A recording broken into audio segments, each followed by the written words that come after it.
Welcome everybody to uSTADIUM Fantasy Live Week 15, a big week for a lot of fantasy football players from around the globe. With me as always is Stefan, the captain of the Bears Bombs.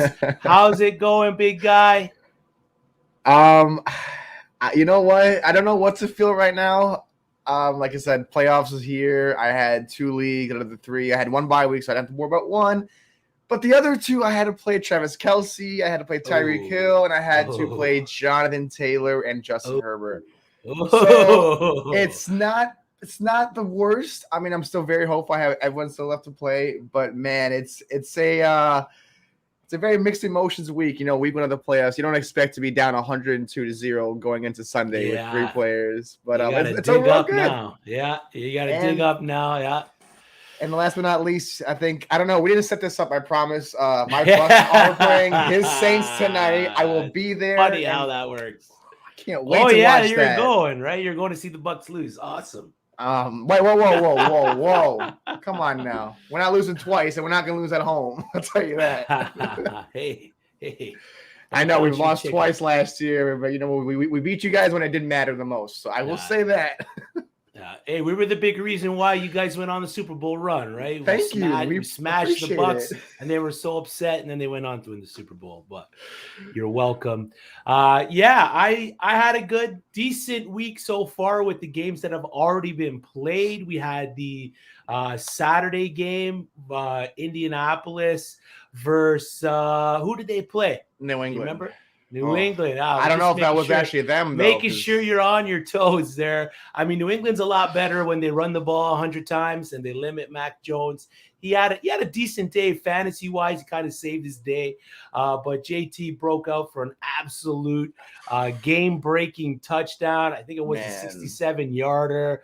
He just made a couple cuts. That one cut when he got up to the line, the one cut right was amazing. I had JT and Keenan Allen, so my day was saved. In one league, I'm facing Travis Kelce. So I was kind of like, not liking it. And then Keenan Allen got hurt early. I was watching along with Splash and Jack. They were awesome on that Thursday nighter. It was great to watch along with those guys. But it was good to see Keenan Allen saved his day. Jonathan Taylor saved his day with that big run. Absolute studs. Some other big point producers for fantasy owners like we talked about already. Travis Kelce, 36.1 half-point PPR points. The guy is an absolute baller. Splash and Jack were talking about if you had to pick a tight end one, if you had to pick a tight end for your team, who are you taking? Are you taking Travis Kelce? Are you taking George Kittle? Is Mark Andrews really made a name for himself out there to be that number one guy on the year? Which one of these tight ends would you take to build your team around? Now, stay with you on this one. Kittle has been amazing. He's been everything. He put up in 3 games what Hunter Henry had all season. Like, that's kind of numbers. Honestly, though, you can't take away what Kelce does. Like, we're just so spoiled. We're so used to what he does that when he doesn't, we're like, oh, is he really tight end one? This guy is a baller. Like, this guy is just nothing but pure, like, just perfection when it comes to tight end. Outside of Gronkowski being a different type of, there's always the arguments of Gronk and Kelce. I think Kelce, to be honest, is one of the most consistent, tight ends. And I think when it comes to like player like comparisons, I know we compare Gronk to Gonzalez, but I really think Kelce is Gonzalez of our age right now. I think the way he plays, his style, his consistency, like Gronk's not gonna get you 10 catches, 191 yards, and 2 touchdowns. He'll get you like a crazy, stiff arm truck kind of thing. But Kelce to me is the number 1 overall tight end, and he proved less on Thursday night at a career game 10 for 191 and 2 touchdowns, 1 in overtime. Yeah, could have had 4. Oh my God, I know. Could have had 4. I mean, I like Kelce there. I think if I'm building a team around a tight end, George Kittle's playing style leads to more injuries. The intensity that he plays with, the blocking that he does, and everything like that. So I think Travis Kelce is a little more durable there, and what he does after the catch is second to none. Patrick Mahomes had a great day, 30.6 points. Tyreek Hill, 26.8 fantasy points. Right now, 3 Chiefs are at the top of fantasy scoring leaders. Granted, there's only been 2 games, but they could very well stay up there at the end of the week. Herbert, 24 points. Jonathan Taylor, 23 points. Hunter Henry had another big day. 2 tutties, 22.7 points. Won me some money in my DFS last night. Keenan Allen and Austin Eckler both hit 16.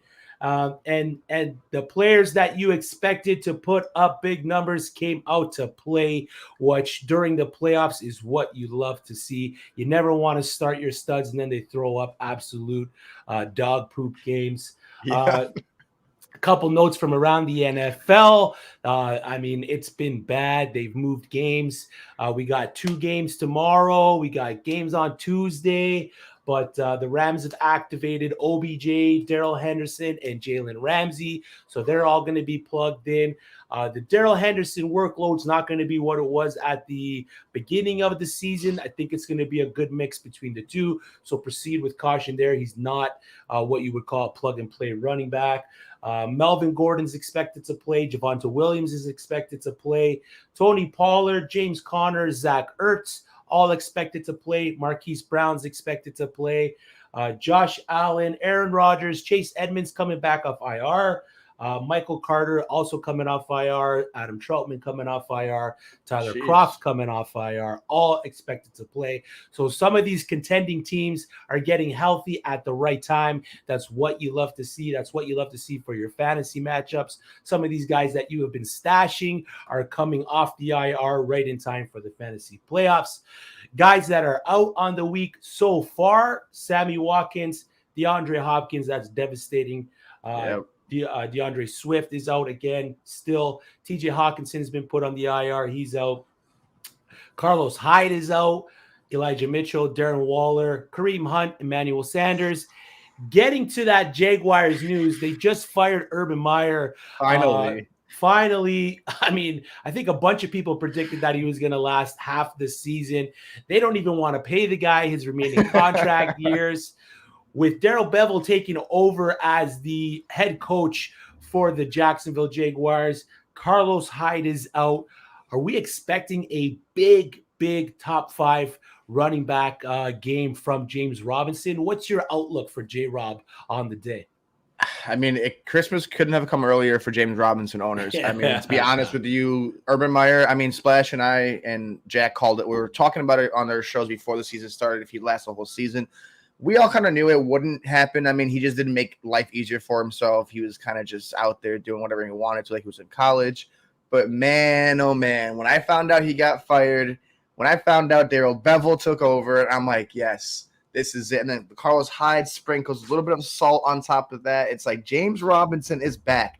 And like I said, it's Christmas time for fantasy owners. So this is it. You got him back week 15 against a plus matchup in Houston. Houston is non-existent. They're just getting ready to they want to just get to the offseason already. They're just going through the motions. They'll make it look fun, but I think James Robinson returns to top 5 form. I think they pound the rock. This guy has not been he's like an untouched running back this year. He hasn't been abused carry-wise. He's not being run into the ground. He's got so much left. So for the next 3 weeks, I expect James Robinson and Darrell Bevell to amp up that offense, get something going, get like a 4-game stretch where like they look good and bring something to the offseason. But this is James Robinson's season, and it couldn't have come any closer than week 15, first round, when you need a running back. Like, this is like, I'm here. Start me. I'm sorry for what happened in the past. I won't do it again. That's my James Robinson take, and I want you to ball because I like the kid. He's a baller and he's a stud. Mm-hmm. So I like it. I'm hyped up for James Robinson this week as well. I'm expecting a big day out of him. With that, is there another running back that you think is going to enter the top 10 that maybe some people aren't looking at? Is there a guy that you like for DFS lineups? I kind of like the Ernest Johnson here with Kareem Hunt out and the Browns being moved. I still love Chubb. You love Chubb. The Ernest Johnson for me is maybe a guy that can take some of the snaps, carry a little bit of the workload, and put up a decent day if you're in need of a running back. Do you got a guy that you're kind of hoping for plays a good amount, or you see him playing a good amount for the week? Are we talking just any position, I think? Just a running back. Give me one running back. To be honest, I'm off the Jeff Wilson hype train this week. I'm done with that. Honestly, I did talk smack a little bit about this player a few weeks ago. I did tell you to kind of drop him. It's Myles Gaskin. I think he's back off COVID. I think it's a plus matchup against the Jets. I think they, established a run with him. I mean, Tua's playing. The Miami offense looks a lot better. They look like they know what they're doing. I think Myles Gaskin's in for a top 10 day. Even though it's not pretty, his numbers don't stick out to you. 3 touchdowns, 500 plus yards in the season. But he hasn't done much. But I think this is one of those get right games for him. They run the rock. It's the Jets. Come on. I mean, do I got to say more about what the Jets are except for a revolving door at quarterback? I think Miami comes in, or they go into Miami, and it's just one of those games where Gaskin gets, 100 yards. I think it's an easy top 10, borderline top 12 day for Myles Gaskin. Yeah, I could definitely see that happening, especially versus the Jets, who aren't the greatest versus the position. Let's get into our starts and sits for the week. Speaking of Cleveland Browns running backs, one of your must starts for the Browns this week is running back Nick Chubb. Yeah, everyone's like, wait a minute, Nick Chubb, why are you putting him in your start assist? I mean, have you seen his last few games? It's been nothing but abysmal. And I love the guy. Nick Chubb is the guy I picked 7 overall. This is the guy I'm starting. I don't know what happened. I think, that team has just been just in shambles kind of a way. I mean, the whole Ravens win-loss thing, it's just been ugly, and Nick Chubb hasn't been seeing the volume.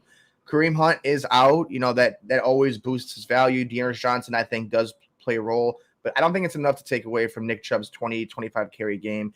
And it's going against the Las Vegas Raiders, in my eyes, have one of the worst, most putrid run defenses. I mean, against the AFC alone, they've allowed they've allowed against AFC teams 612 rushing yards and 6 touchdowns on 102 attempts. Yeah. Yeah.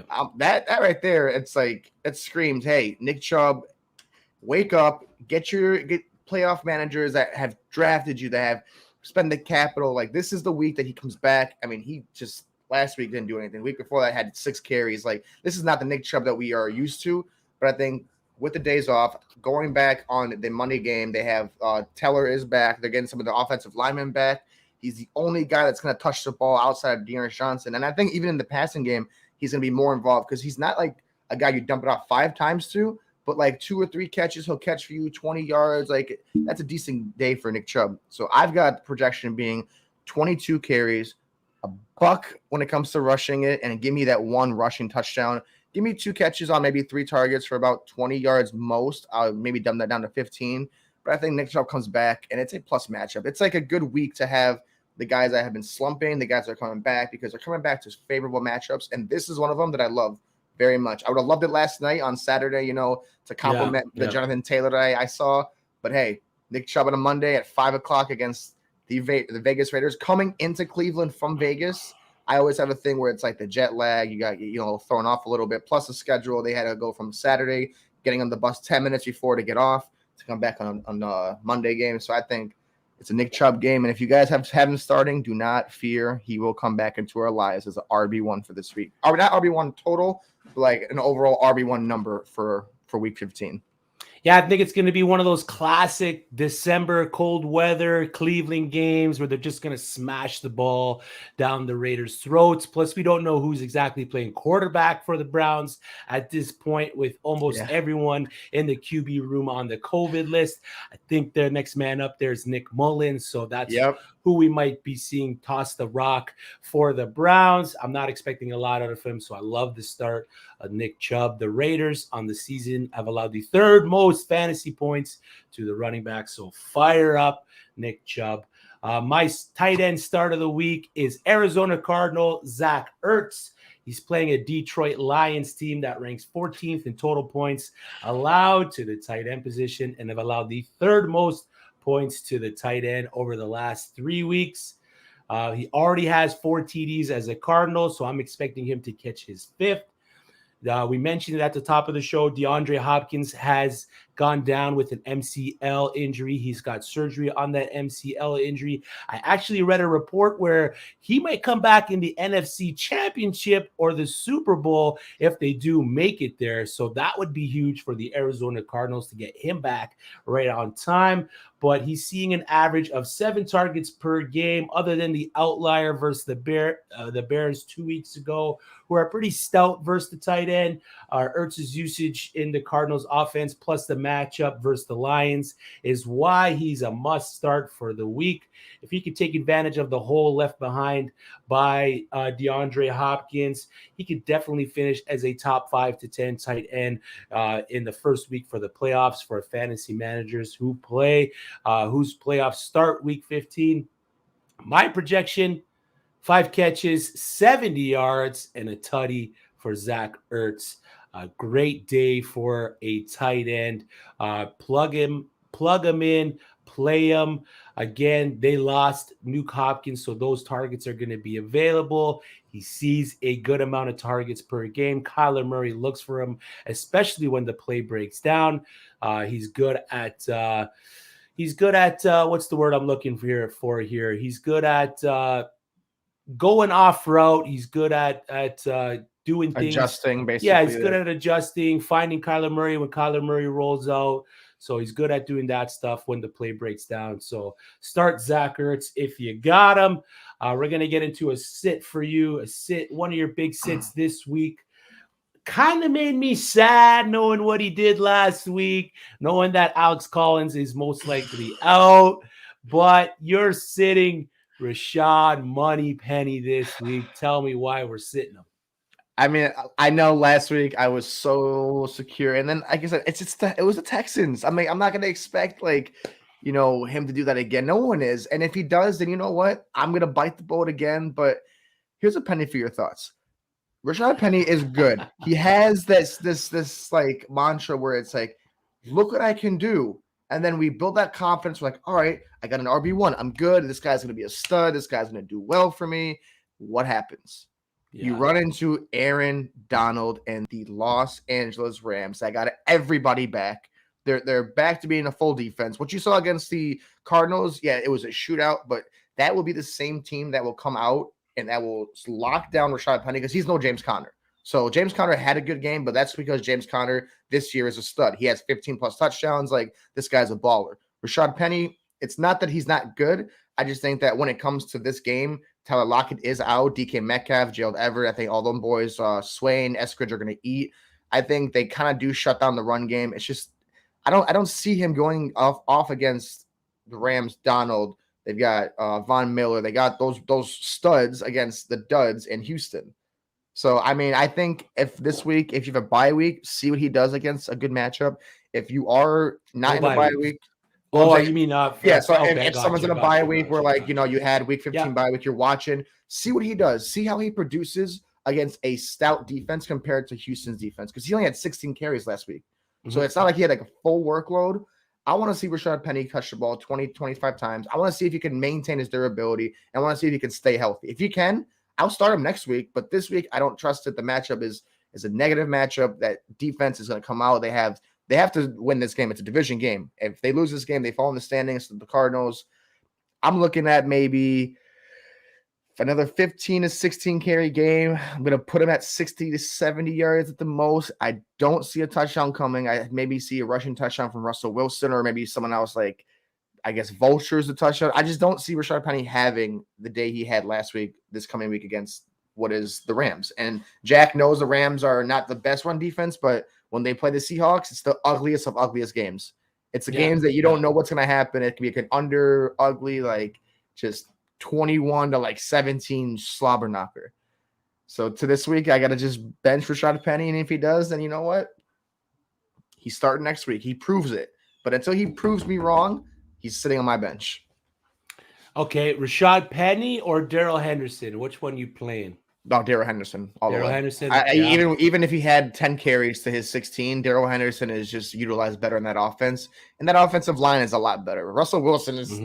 If he's there next year, and if you don't have an offensive line, you better get your behind to somewhere else that has an offensive line, because that's what makes me mad when teams go somewhere else. It's like you don't look at the offensive line you've got there. Like that is what will make or break a season for a quarterback. Yeah, so I gotta say Darrell Henderson and then those boys. Yeah, I agree with that. Just a little bit of news here. Ricky Seals-Jones was not seen during warm-ups today for practice, so his his availability is up in the air. J.D. McKissic was on the field, so I'm expecting J.D. McKissic to be plugged in. I'm not sure the usage that he'll get, but he should carry some of the load from Antonio Gibson there. Moving on, my sit of the week from the running back position is running back Chuba Hubbard from the Carolina Panthers.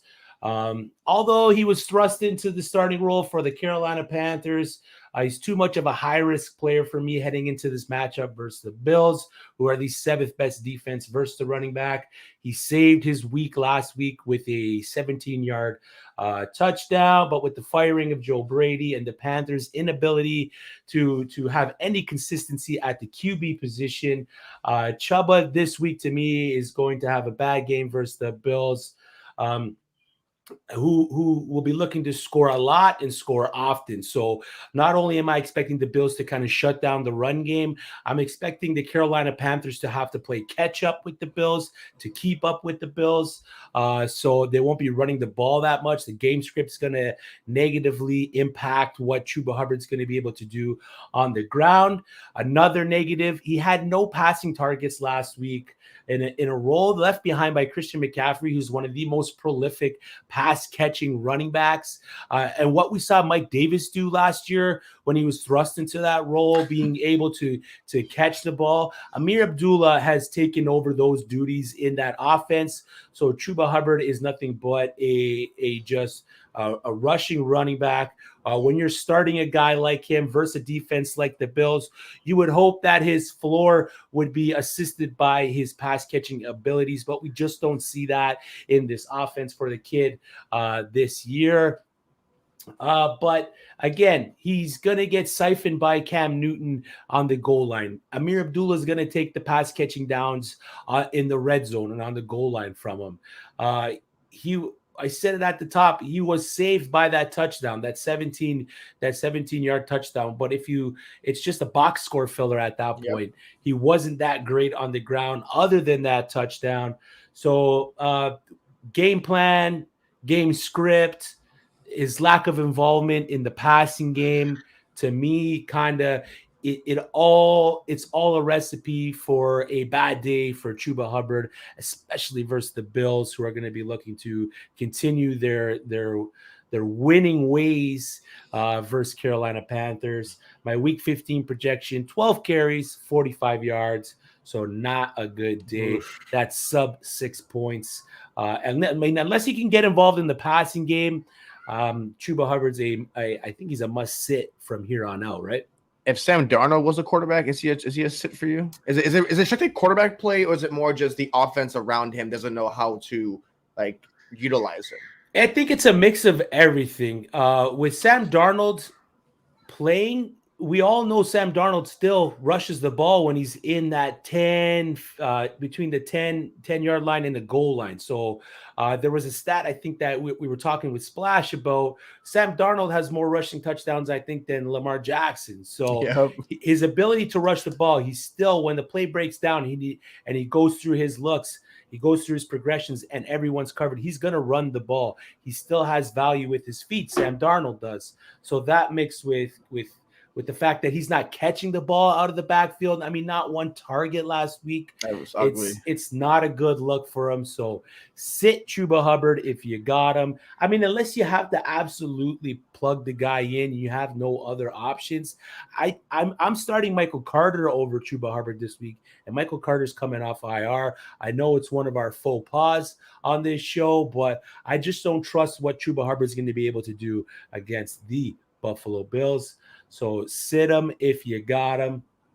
We're going to get into a start. You started his counterpart last week. This week, you're starting A.J. Dillon. You think it's going to be an A.J. Dillon game over an Aaron Jones game, or do you think he's just going to do enough to warrant the start?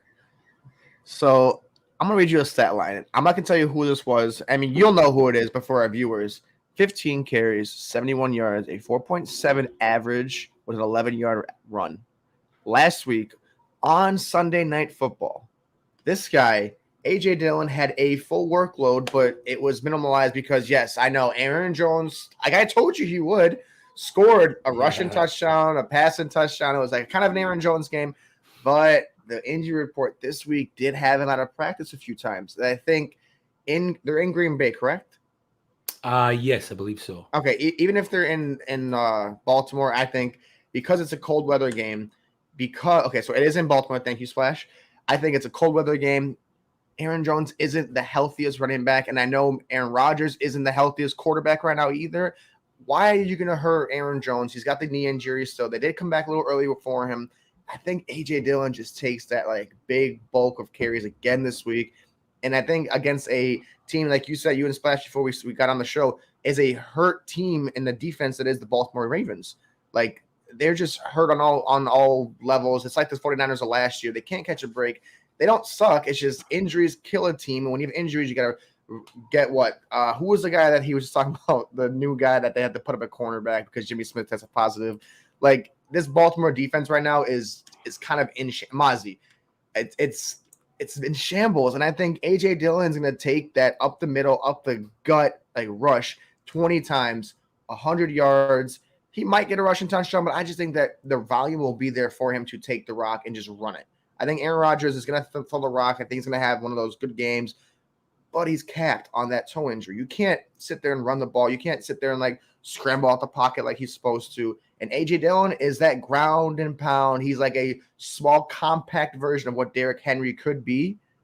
So you got to give me at least 20 carries this week with A.J. Dillon, at least 80 to 100 yards. He had 17 even with a full Aaron Jones last week. So I'm looking, I'm like, I think he outrushed him 17-5, if I'm not mistaken. Like 17-5.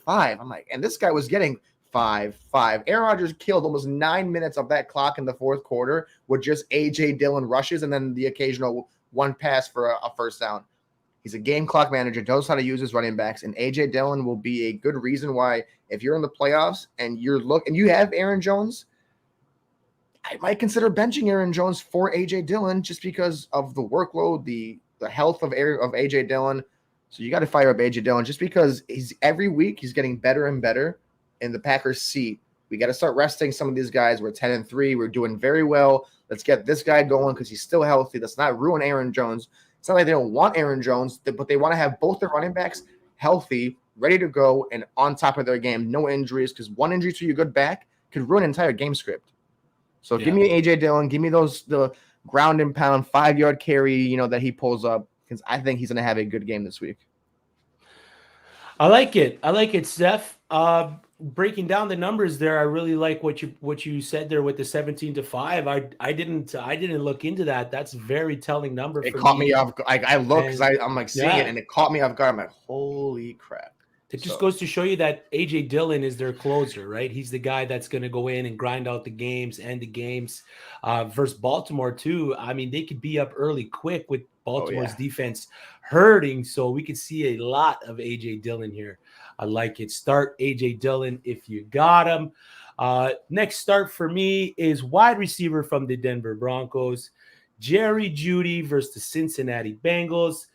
Being on a competitive team through December, Jeudy is averaging around 6 targets per game through the first 14 weeks. He's the intermediate target for Teddy Bridgewater in an offense that will lead him to being the safety blanket for the passing game, ultimately giving them the opportunity to create yards after the catch. We know that he's an elite route runner. We know that Jeudy can get open. He's not exactly the fastest guy on the field, but he's quick-footed. He's gonna cash in the middle of the field. He's gonna cash in the intermediate part of the field, which is where Teddy Bridgewater loves to throw the ball. We all know Teddy Bridgewater isn't the most prolific downfield passer. Nope. So, I mean, we saw it the past week. He wasn't the best passer at all. I think he threw four interceptions the last week there. So it wasn't a good look for Teddy B. So I think he's going to lean more on Jeudy in that middle part, short part of the field. Both teams are in the playoff race, and both are looking to cement their spot in the standings. With that, Denver, although reluctant at times, is going to have to throw the ball to stay in the game versus the Cincinnati Bengals, who know we know the Cincinnati Bengals can put up points. We know the Cincinnati Bengals can have a prolific passing attack. We know that they can put up points. So if Denver's going to want to stay in the game with both of their running backs limited during the week, we know Melvin Gordon was limited. We know Javonte Williams is dealing with a leg or knee issue. So I don't know if they're going to continue to lean on as heavily with their two running backs. Mike Boone is out as well. So they're going to have to keep the game fast. It's going to have to be a fast-paced game if they're going to want to stay with the Cincinnati Bengals here. So I'm expecting a lot out of Jerry Jeudy. I think it's going to be his most productive day of the season. My week 15 projection, 6 catches on 8 targets, 80 yards, and a touchdown for the kid. I'm expecting a big day for the Buck and Bronco. Jerry Jeudy, plug him in where you got him. The kid's going to explode this week versus the Bungles. I mean, is there any other wide receiver on that Denver Broncos team worth the start at this point? I mean, they're all making multi-million dollars now, except for Jeudy. I mean, honestly, I'm going to say it, and this might shock people, but it shouldn't. I've dropped Courtland Sutton in a lot of leagues. I mean, Tim Patrick too. Jerry Jeudy's the only one I've held on to because he's a dynasty. Do not drop him. Do not drop Jerry Jeudy dynasty ever. Yeah. But like, especially if Rodgers goes there. Exactly. And we had Rodgers, Russell Wilson. That's a whole different conversation for a different show, but we might have said it first. But no, I mean, Jerry Jeudy's the youngest guy. He's the most talented one, I personally think there. I know that Sutton is the 6'4" monster, but when you have Teddy Bridgewater, like, you're not going to get like a deep ball. Like, Teddy Bridgewater is conservative. He'll fling the rock, 20 yards, but then he'll overthrow you by 10. Like, I saw that Chiefs game where he had Courtland Sutton, overthrew him. I just think, like you said, Jerry Jeudy is that inside guy, the safe haven guy, the guy that you want to get the target to. And honestly, 8 targets, not something that's not going to happen. I mean, 6 catches.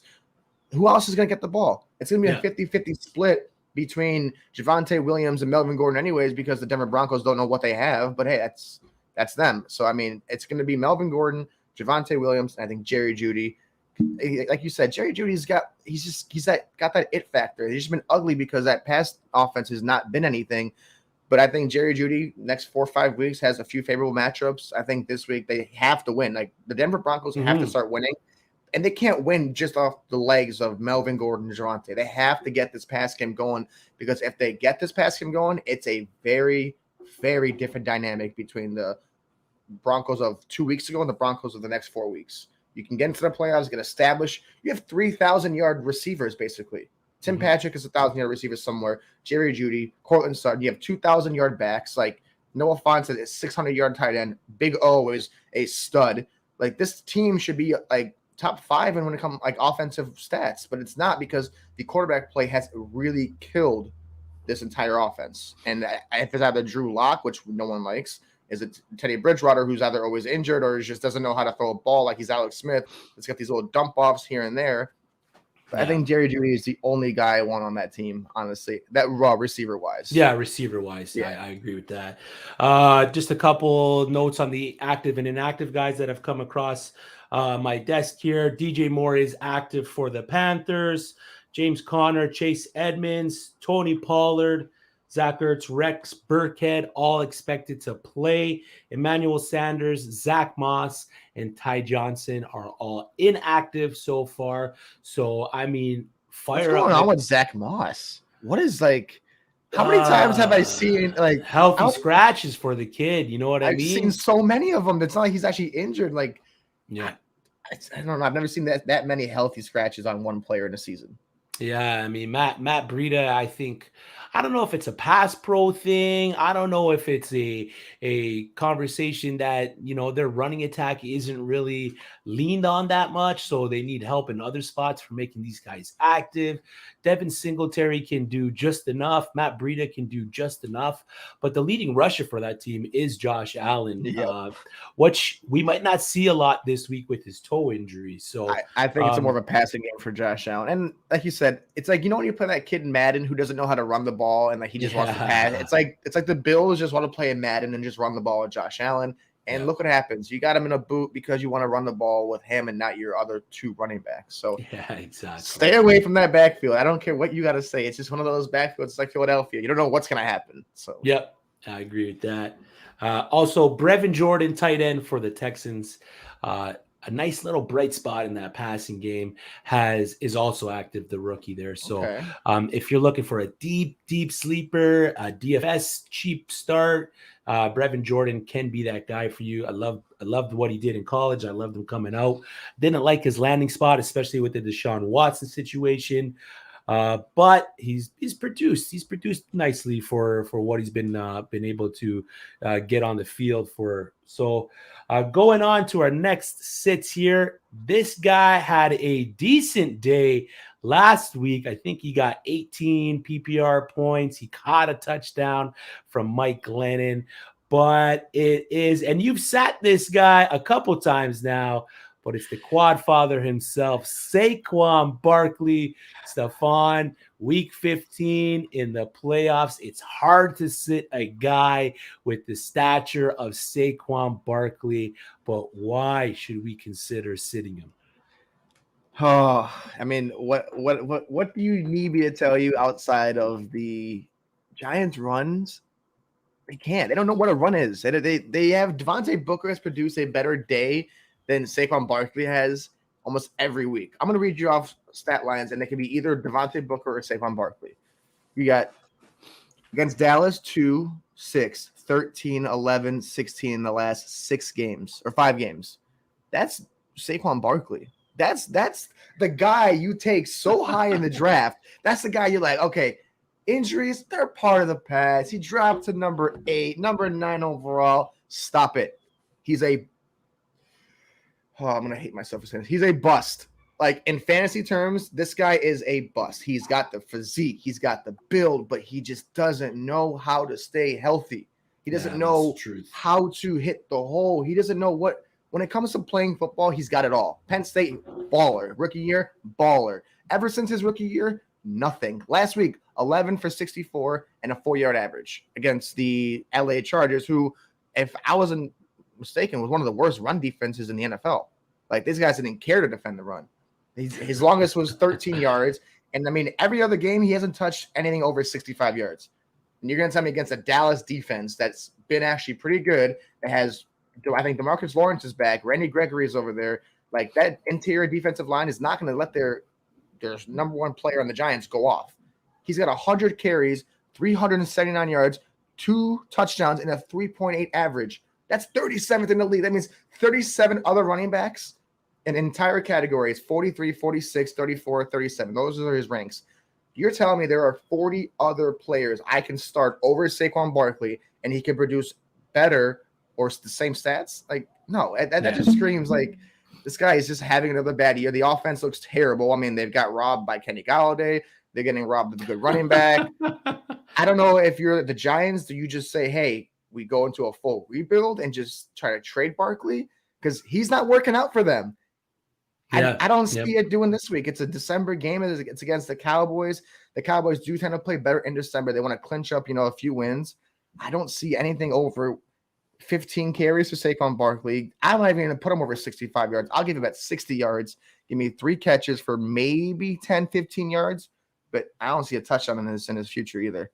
It's just ugly. And you don't know if it's 26 or 28. That little hash mark for the 6 and the 8. It's like, oh, look, a 20-yard run. Oh, it's Devontae Booker. Yeah, I know. It sucked that Devontae Booker is still a thing for the Giants. I was hoping with the Jason Garrett departure that, Saquon Barkley would come on a little bit, but the whole situation with everything that's going on in Giants land has just not equaled out for Saquon Barkley. You mentioned moving him in the offseason. A landing spot that I would love to see him go to is the Miami Dolphins. I think he would flourish in Miami there, especially with the humidity, would be good for his bones and his muscles and everything. Yeah, it's all tightened up. It's like, come on, relax a little bit. Get on that white and like teal, because those Miami Dolphins jerseys are nice. Yeah, they're very nice. They're mint. But Giants news, Sterling Shepard is active for the New York Giants this week. I know they've been missing some passing targets over the past few weeks. Kenny Galladay's been non-existent. Evan Ingram's been non-existent. Kadarius Toney's been hurt, so he's still out, I believe. And now we got Darius Slayton, he had that one great year, Darius Slayton, for fantasy owners. He was amazing, but he's fallen off a cliff. And now we got Sterling Shepard back in the fold. I would trust Sterling Shepard if Daniel Jones was starting. I'm not too sure what to make of Sterling Shepard with Mike Glennon starting, so proceed with caution there. Sit for me this week, tight end Dalton Schultz. He's had a tale of 2 seasons. In the first half, he was a plug-and-play target monster for the Dallas Cowboys. Breaking down some of the numbers through those games, the first 6 games, he was averaging 14.6 PPR points. Over the last 7 games, so more than 6, he has averaged half of that with 7.1 PPR points. So he's kind of fallen off a cliff.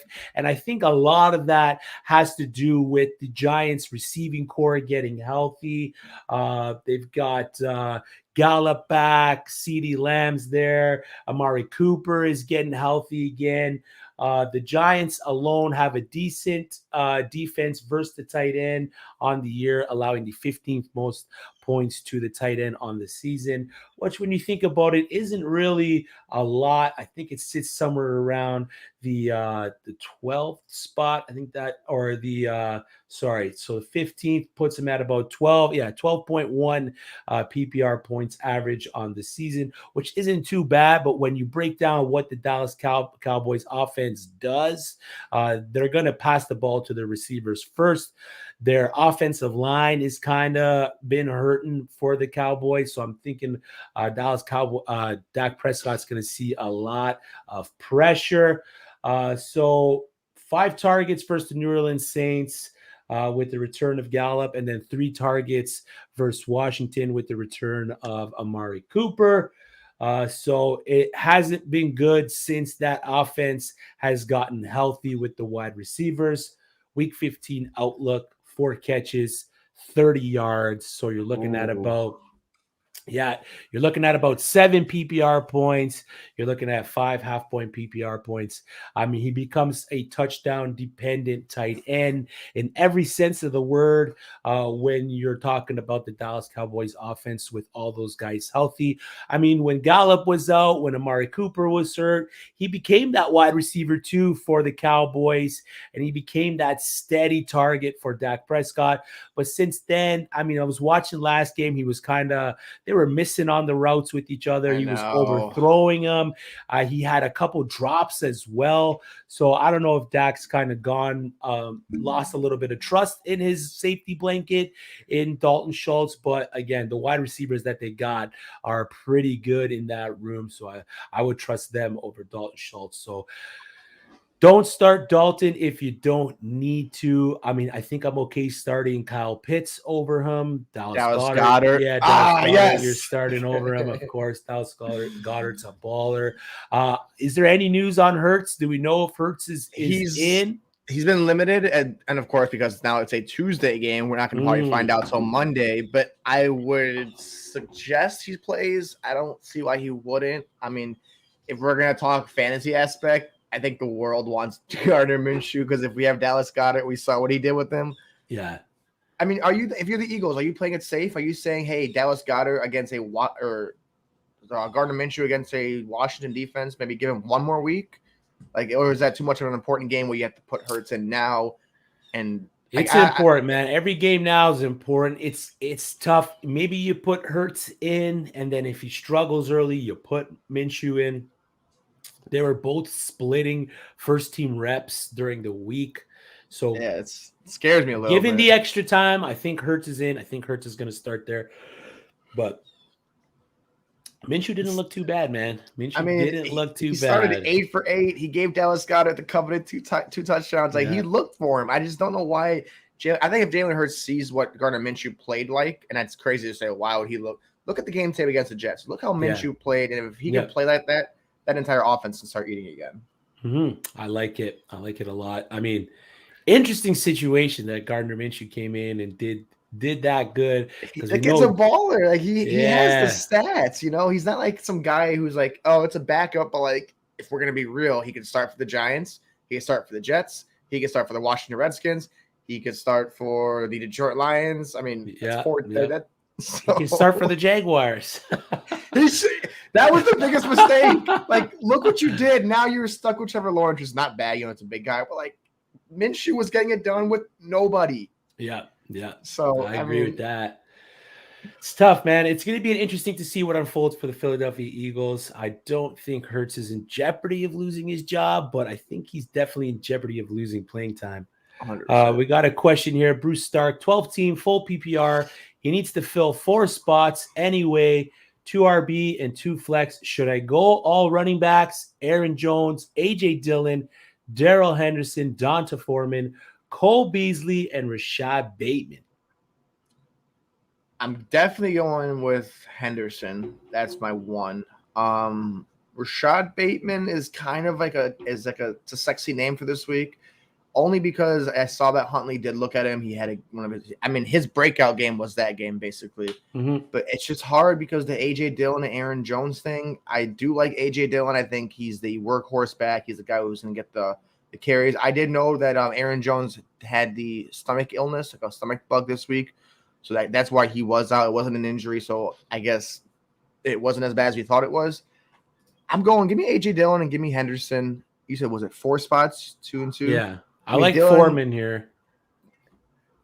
But Foreman. Oh, we're going to go Foreman, and then it's going to be Dontrell Hilliard now. No. Foreman has carried the workload. He got the TD. Over the last 4 weeks, the Pittsburgh Steelers have been the worst against the running back, allowing the most touchdowns with 7. They've allowed the 3rd most rushing yards with 532, and they've allowed an average of 36.68 fantasy points to the running backs over those last 4 weeks.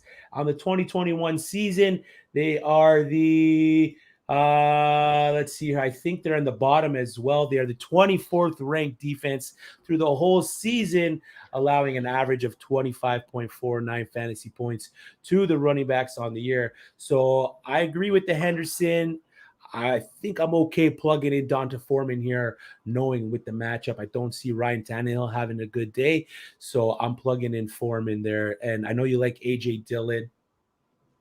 So are we telling them to start all 4 RBs, or should we swap? If you're swapping one of the RBs, it's hard to swap Jones. It's hard because Bateman is Bateman, but then again, it's like we don't know what he'll get because Huntley is a backup quarterback if he's going to feed him. And Cole Beasley, I just don't want to have that headache. I know they're going to be passing, but I think Josh Allen being limited is going to kind of hurt them. No Emmanuel Sanders too. And given that it's a full PPR, that's where Cole Beasley's value is going to come into, is that full PPR spot. Yeah, because he's had that 10-catch game. Yeah, he can get 10 catches. He gets 6 catches, 50 yards. That's 11 points right there. And that's a safe little flex you got, and the possibility of a touchdown, especially when they get into that red zone, into that goal line situations. With Emmanuel Sanders out, Gabriel Davis is going to come in and step up in that spot.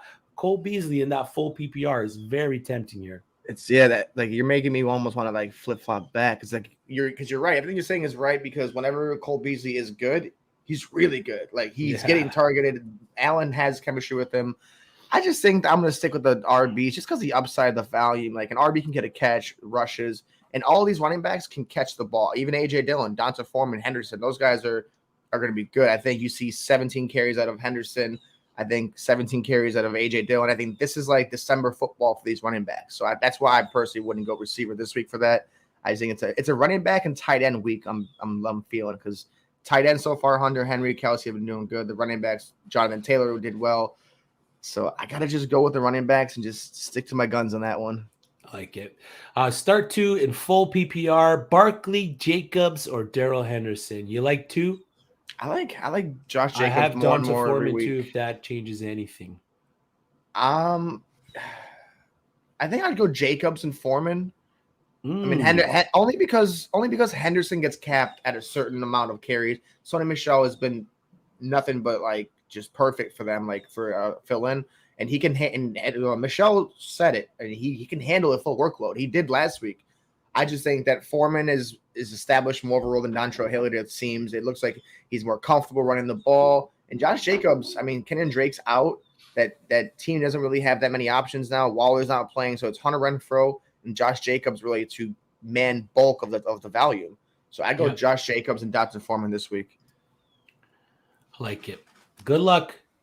Mark Arnaut, PPR flex, Foreman or Edmonds? Give me Donta Foreman there versus the Steelers. You know how I feel about that injury stuff. Don't even add Yeah, they're expecting Edmonds to have a decent day, but I just love the matchup there for Donta Foreman. Would you flex Javonte Williams or Rashaad Penny? I think I'm going Penny here. I love Penny this week. I know you don't. I know. We're a Javonte Williams show here, but I think with everything going on in Seattle, Pete Carroll's come out and said that he's earned the right to handle lead back roles for the Seattle offense. We saw last week Melvin Gordon is still a thing for the Denver Broncos. The Cincinnati Bengals defense versus the running back. Let's see where they rank here. They're third best in the league, so they're pretty good to stop the run, where the Rams are the 16th ranked defense versus the running back. So with Collins out, Travis Homer, I don't know if he's in, but I don't think he'll handle much of the load. We are a Javonte Williams show here, but over these past week or so, I like Rashaad Penny in this spot. The guy's it's contract year, so that's always a plus. Oh, yeah. I just hope he can stay healthy. If he can stay healthy, if he can see 15 to 16 carries, I think he can get it done there over Javonte. I think It's tough, yeah.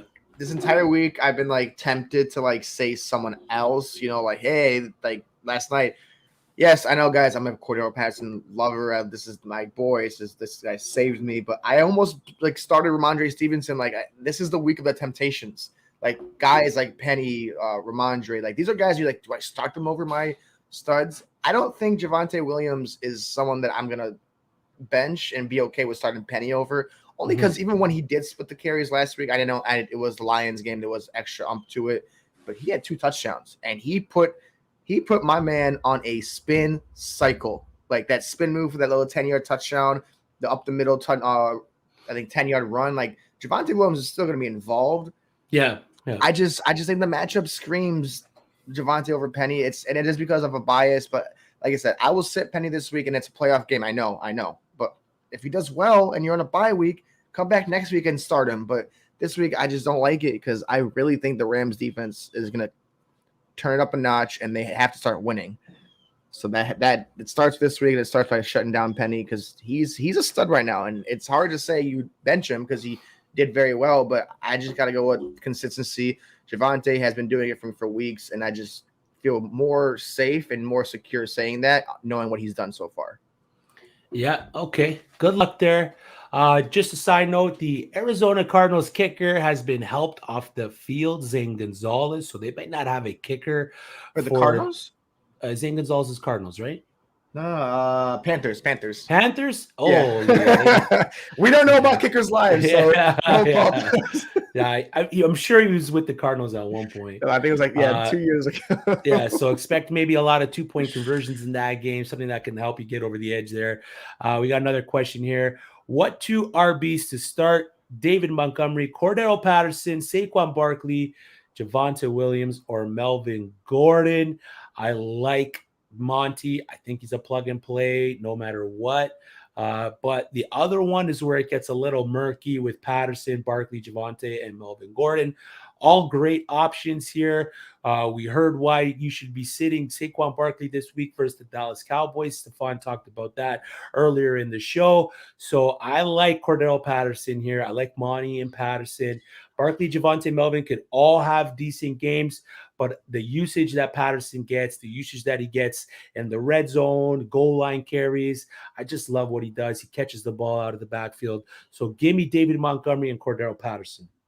I mean, I don't want to argue it. I don't give me Barkley. Javonte, love the guy. Melvin, I don't like you.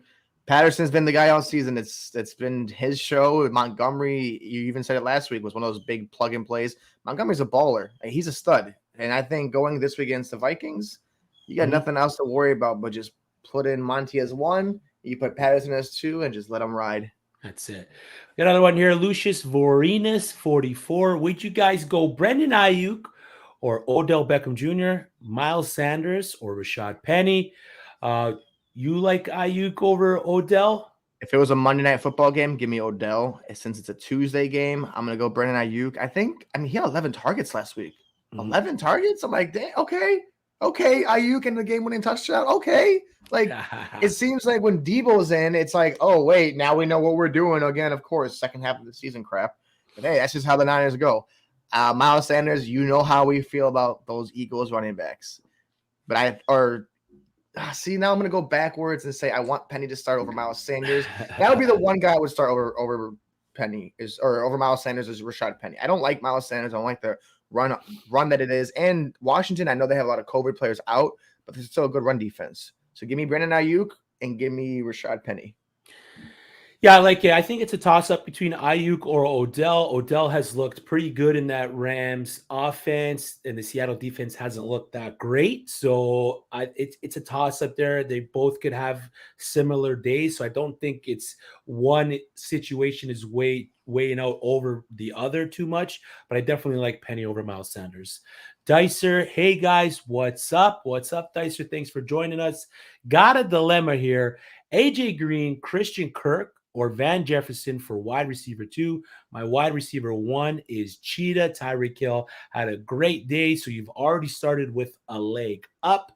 But to fulfill your dilemma, I love AJ Green in this spot, especially with Nuke out. So give me AJ Green here over the other 2. Christian Kirk could have a nice day, given the fact that there will be more of a target share for him, I believe, with Nuke out. He is the guy that's going to stretch the field over guys like AJ Green, Zach Ertz, or Rondale Moore for that Arizona offense. But I like AJ Green's floor over the other 2 guys here. So give me AJ Green. 100% agree with you. I'm taking every prop bet for AJ Green today. I think he's going to be the guy. Last week he had 100 yards. He looked like old AJ Green. Van Jefferson relies too much on that deep 50-yard touchdown pass. And Odell is taking over the wide receiver 2 numbers in there. So give me AJ Green everywhere you can today. Yeah, I agree with that. Steve and Nathan, Tua or Taysom Hill? What you guys thinking? Tua's got that match. Tua versus the Jets. Yeah. I like it there. I mean, Taysom's value comes from rushing the ball. If the Buccaneers can find a way to limit his opportunities rushing the ball, and they also have Teron Armstead and Ryan Ramczyk out, which are huge losses for the New Orleans Saints. They would help Taysom Hill be able to move the ball downfield with his feet. So given the fact that those 2 big ballers are out, I'm okay starting Tua over Taysom here. 100%. Corey Johnson, Claypool or Gallup? It's the same receiver. Yeah. Give me Gallup, I think. Just a plus matchup against the Giants. I think the Giants' defense is not that good. And I think their third DB is not good enough to cover Gallup, and Gallup's a receiver 1 anywhere else. So give me Michael Gallup this week. Yeah, I like it. There. Start Michael Gallup. Firefighter 1526 from Twitch. What's up, guys? Need to start 2 at wide receiver out of Jamar Chase, Mike Evans, Hunter Renfrow, or Terry McLaurin, full PPR. I think I'm benching Terry McLaurin out of this one. He's the 4th on the list. Mike Evans hasn't had the most success versus Marshawn Lattimore. He's had some decent games, but Marshawn Lattimore's been able to kind of shut him down for a few games there. So, and Hunter Renfrow is a target monster for the Las Vegas Raiders. And I think over the past 3 weeks, he's been wide receiver 3. 100 yards every game on that stretch. So give me Jamar Chase and Hunter Renfrow there. As crazy as that is to say. We've said some crazier stuff this year, so I wouldn't even put it past you. I'm on board with that. I don't like Mike Evans tonight, and I don't like Terry McLaurin ever again. So I mean, it was a devastating injury for him there. Dicer, the Browns are returning next week. Antonio and AJ. I like what you did there. You expecting something from them? I've been holding them for a long time. I mean, we're always expecting big production out of AJ Brown in that Titans offense. They are not the same passing attack without him. Julio's there. You got Nick NWI there. But without A.J. Brown, even Ryan Tannehill isn't the same quarterback. Yep. So I'm expecting A.J. Brown to be influxed in that offense, to be injected into that offense. He's going to see some good numbers. As for Antonio Brown, I mean, it's murky for me. I'm not too sure what to expect. I'm not too sure about his ankle injury. He's had the whole thing with the Vax passport. So I don't know if that's going to come into effect of his playing time, of kind of like a doghouse thing with Bruce Arians, that he would do that to kind of take away from the team. You know what I mean? If Tom Brady had a bunch to say in that locker room, it might be one of those, don't do things to take away from the team. And Antonio Brown, kind of did that with that whole situation there. So I don't know how much playing. I would wait for Antonio Brown. I mean, you don't really have a lot of time left for fantasy to wait. So I would wait for Antonio Brown at least a week. But AJ Brown, you're plugging them in. Oh yeah. All right, let's rifle off our last little ones here. We both gotta jump off. So you're starting Amon-Ra St. Brown. Let us know why we're starting the kid. Who else is playing? This guy has gotten 24 targets the last 2 games. This guy's a baller. This guy is nothing short of what they want on that offense. Jared Goff has found his guy. 511 yards this season. He's averaging 9 yards per catch, 57 receptions. I think this guy goes off this week. I think it's a plus matchup. I know the Cardinals are a good defense, but I think this guy eats because there's no one else to eat on that team. So give me Amon-Ra St. Brown. Give me him. He's one of those league winners that's ugly, but it works. Yeah. There you go. I like it. there. I'm going to start Amon-Ra for the Lions. My wide receiver start, KJ Osborne for the Minnesota Vikings versus Chicago Bears. He's filled in nicely for the subtraction of Adam Thielen, who's still expected to miss the game versus the Bears. 2 touchdowns over the last 2 weeks on 16 targets, 3 catches on 9 targets for a team leading 83 yards the past week. Over the past 4 weeks, the Chicago Bears have allowed the 12th most fantasy points to the wide receiver while allowing the 3rd most touchdowns. His big playability and the Bears defense ranking 8th in explosive plays against. That plus Jalen Johnson most likely playing with Jet for most of the game. It's a 1 + 1 + 1 equation here, and it's going to equal a big day for Kendrick Jr. Week 15 projection, 5 for 90 and a touchdown. I mean, he did see 9 targets. He only caught 3 of them last week. So if he can get those kind of targets and catch a little bit more, his day's only going to get better. You got to sit here. You're sitting this guy. It's a huge sit for me. James Conner. Why are we sitting James Conner? He's hurt. Chase Edmonds is back. I think they pull him back. They dial him down a little bit and give Chase Edmonds a little bit of a workload. I don't think he does. I know it's the Lions. It's a plus matchup. I think Kyler just massacres and just takes out these Lions. Like in Lion King, when he just goes, there's one king, boom, and that's Kyler Murray. Lions, I love you guys, but not today. There ain't no Lion King. It's going to be Kyler Murray. It's AJ Green, them boys. And I think Chase Edmonds just comes back and has one of those like decent games, and Connor just takes a little bit of time off because the ankle injury is scary. I hate injuries, so don't start Connor this week. I know he's a stud, but that ankle injury could really screw you over if you think he's going to just play through that and play like his old self. Yeah, I agree there. It's going to be tough to sit a guy like James Conner, though, knowing what he can do. Yeah. Ryan Tannehill is the QB sit of the week for me. He's playing the Pittsburgh Steelers, who are one of the better defenses in defending the quarterbacks. 19 points against only once on the year, and they've played guys like Lamar Jackson, Joe Burrow, Kirk Cousins, all fantasy studs, so not even those guys could put up over 19 points. He scored 17 points or fewer in 4 of the past 5 games. And he's traveling to Pittsburgh. So another reason why I don't think Ryan Tannehill is going to have a good game. He was saved by a rushing score last week while tossing 191 yards on 32 attempts. So that's a real bad average there. It's going to take that ability of him rushing alone to salvage any kind of production for him or any of the wide receivers.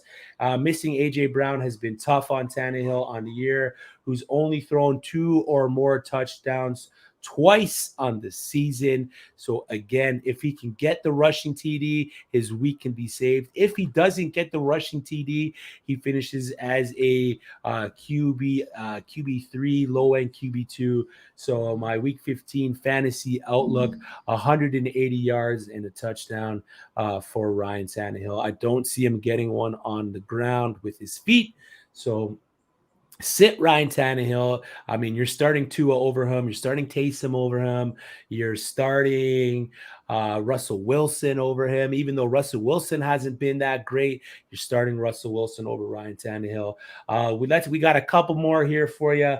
Your sleeper start of the week is AJ Green. There we go. 7 of 10 last week, 102 yards. In relief for a hobbled DeAndre Hopkins. I expect this guy to do good. This guy has had a great year. He's had 673 yards and he has 3 touchdowns. He's got 50 or 60 receptions almost. Like, this guy it's AJ Green.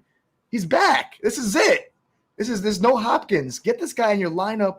I'm taking the receptions today. I'm taking the yards, and it's against the safety list Detroit Lions. I can't stress this enough. The Detroit Lions are the worst team, and there's no way the Arizona Cardinals go in there and don't do well, because you can't not do well. Even on their worst days, they're going to be putting up big numbers. I think AJ Green goes for another 7-catch, 12-target day. Give me 110 yards and give me that coveted touchdown. Lions don't play defense. Arizona plays better offense. It's plain and simple in that, and you can book that one.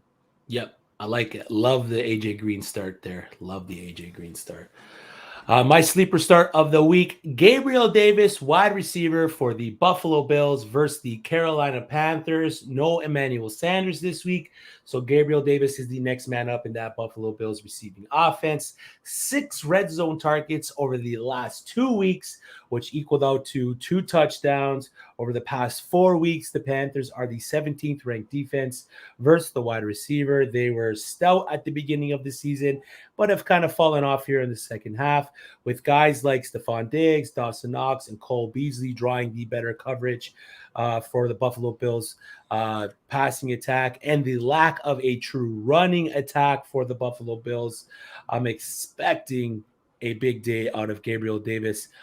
Plus, Josh Allen has a toe injury, so I don't see him running the ball as much. So all of that mixed into one is why Gabriel Davis should end up having a good day. I mean, the 6 red zone targets over the past 2 games, that's a huge tell for me. That's a huge number, a number that I love to see, especially from a guy that, it's not one of the most well-known names for fantasy managers. So plug in Gabriel Davis, my week 15 outlook here, 5 catches, 80 yards, and a touchdown.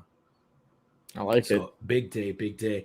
And now we're going to get into our bolder stuff here. Bold sit of the week for you, Steph. When you gave this to me, I kind of was like, okay, I like it. QBs are always tough to sit, especially the top end ones. You gave us 2 here. Which one are you picking? Wait, you're talking about benching a quarterback? Yeah, your bold sit was quarterback, was it not? Did I get that wrong? Was it? Am I getting that wrong? Oh, yeah, my boy, Lamar Jackson. Lamar. Sorry, and if it's not Lamar, it's Tyler Huntley. I don't start any of these quarterbacks. I'm sorry, Splash. I don't trust any quarterback right now. It's just ugly. He's injured. I love you, Lamar, but the Packers are playing better, even if it's Huntley. So this was like 2 days ago for Lamar Jackson. I don't want to, even if he's playing, just don't trust it. It's the ankle injury. He might not even play, and if he doesn't and they start Huntley, I still wouldn't start Huntley. So just stay away from these 2 quarterbacks for this week. The Green Bay Packers are coming into town, and I think they're going to come into town and they're going to just sadly just get their way with them today just because of the injuries. So sit Lamar Jackson if he does end up playing. If he doesn't end up playing, sit Tyler Huntley as well. I just don't like the matchup. I don't like the circumstance, and I just don't like what's going to happen today at 4:00. It's tough. It's tough to sit guys like that, but I agree. I agree there, especially if it's Tyler Huntley. You don't want him playing against that Green Bay defense. My bold sit of the week is running back Ezekiel Elliott. Yes, it's a big one. Elliott has been dealing with a knee injury for a while now, and it has really affected his fantasy output, where he's been held to 51 yards or less for the past 7 straight games. So it has not been good. Tony Pollard is active there. He's going to carry some of that load. Corey Clement, we saw him injected into the running game over the past week. He's going to carry some of that load. Since their week 7 bye, Zeke has only finished as an RB1 once on the season. So again, I'm not expecting a big day. The last time he did play the New York Giants, he did have a good day, but he didn't have that nagging knee injury. He's not going to be, over the past little bit, he hasn't been counted on as much to carry that Dallas Cowboys offense. The Dallas Cowboys offensive line is hurting. They got some guys out there as well. So I'm expecting them to use Ezekiel Elliott, but I don't see him having a good day, especially with that knee injury. Again, their last matchup, he finished as RB6 versus the Giants, but as I said, he didn't have that knee injury. He saw a reduced workload in week 14, and it could be part of the game plan for the Cowboys to keep their high-priced running back fresh-legged for the playoffs. I mean, they don't necessarily need him to win games. Nope. We've seen that over the past 7 weeks. They can win games without Zeke. You would rather have him healthy for the playoffs. If you're the Dallas Cowboys, keep his legs fresh, keep his legs moving, keep him healthy. You got Tony Pollard, who's capable of running the ball. He was a game-time decision, but he's active. Corey Clement, who's, not the most prolific running back, but he's a guy that can do some work in the backfield. My week 15 projection for Ezekiel Elliott, 15 carries, 60 yards. So also, Pollard's expected to see only a dozen plays, I heard. So caution with any running back for the Dallas Cowboys right now. Yeah, I agree there. I think that's it for us. I don't think we have any more questions in the queue there. If we do, pop them up. I don't know if we do. Cooks, Amon-Ra, or Shepard? I like Amon-Ra there, right? Amon-Ra, yep. Thanks, Brandon. Nick, pick 2 to start. Oh, geez, I can see why you're having trouble Harris, here. Montgomery, what are you talking about? Yeah. Oh, you like Montgomery over Gibson? I do. I like Monty. I like Monty, man. He's underrated, but I like what he does for that team. Yeah, I like that too. So go Najee and Montgomery. Alexander, Garcia, Osuna, wide receiver Debo and Ayuk, running back Henderson, Javonte Williams, tight end Noah Fant, flex Devonta Smith, bench Waddle, Davis, Reynolds, Detroit RB. Leave it. Who do I switch? Don't touch it. Don't touch that lineup. I would leave it. Yeah, leave it. Pierre J.A. Should I start Melvin Gordon at Cincinnati, Gronk at New Orleans, or Cooks at Jacksonville? Give me Gronk. I think Gronk has a decent game. I just don't like how Cincinnati plays, or the Cincinnati run defense you said was top 3, and then also Cooks. I don't know if he can get it going, and this is a brand new Jacksonville team. Urban Meyer free. Yeah. Cooks is tough, man. I didn't think he was going to have a good day last week with Davis Mills playing, but yeah, man, it's tough. Because Davis Mills had a career game, I think, last week as well, too. So, he had to have some kind of success from his career game. Yeah, exactly. Alexander Garcia, thank you so much for tuning in. We appreciate you guys. The season is almost over for fantasy football, but we'll still be around answering your guys' questions, whether it's DFS stuff, start sits, dynasty stuff. We're all about it. That's what we're here to do. That's it for us. Good luck. Week 15 fantasy football playoffs are here. I hope you guys make it to the next round and join us again. We will see you. We're not too sure what's going to happen with the Tuesday show because of all the game movement, but we'll let you guys know what's going on. Appreciate the support. Stefan, let them know where they can find you, big guy. Bearish Bombs, Twitter, the Bearish and uSTADIUM. I take all criticism and all smack talk. So talk that smack, and I'll be right there to reply back with it.